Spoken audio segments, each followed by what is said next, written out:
एक पक्षी था जो रेगिस्तान में रहता था, बहुत बीमार, कोई पंख नहीं, खाने पीने के लिए कुछ नहीं, रहने के लिए कोई आश्रय नहीं था। एक दिन एक कबूतर उधर से गुजर रहा था। उस बीमार और दुखी पक्षी ने कबूतर को रोका और पूछा, तुम कहां जा रहे हो? उसने उत्तर दिया, मैं स्वर्ग जा रहा हूं। बीमार पक्षी ने कहा, कृपया मेरे लिए पता करें, मेरी पीड़ा कब तक समाप्त हो जाएगी? कबूतर ने कहा, निश्चित ही मैं पता करूंगा। कबूतर ने इतना कहकर बीमार पक्षी से विदा ली। कबूतर स्वर्ग पहुंचा और प्रवेश द्वार पर देवदूत को बीमार पक्षी का संदेश दिया।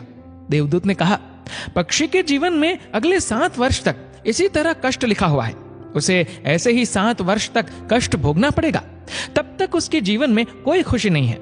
कबूतर ने कहा, जब बीमार पक्षी ये सुनेगा तो वह निराश हो जाएगा। क्या आप इसके लिए कोई उपाय बता सकते हैं? देवदूत ने उत्तर दिया, उससे कहो कि इस वाक्य को हमेशा बोलता रहे, इन सब के लिए भगवान तेरा शुक्र है। वापसी पर जब वह बीमार पक्षी कबूतर से फिर मिला तो कबूतर ने उस स्वर्गदूत का संदेश दिया। 7-8 दिनों के बाद कबूतर जब फिर उधर से गुजर रहा था, तब उसने देखा कि पक्षी बहुत खुश था। उसके शरीर पर पंख उगाए थे। उस रेगिस्तानी इलाके में एक छोटा सा पौधा लगा हुआ था। वहां पानी का एक छोटा सा तालाब भी बना हुआ था। चिड़िया खुश होकर चहचहा रही थी। कबूतर चकित था। देवदूत ने कहा था कि अगले 7 वर्षों तक पक्षी के लिए कोई खुशी नहीं होगी। इस सवाल को ध्यान में रखते हुए कबूतर स्वर्ग के द्वार पर देवदूत से मिलने पहुंच गया।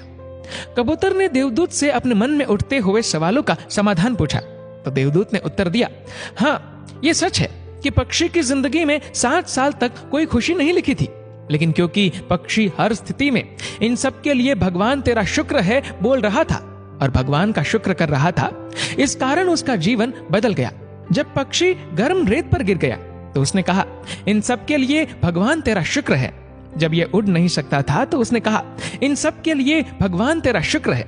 जब उसे प्यास लगी और आसपास पानी नहीं था तो उसने कहा, इन सब के लिए भगवान तेरा शुक्र है।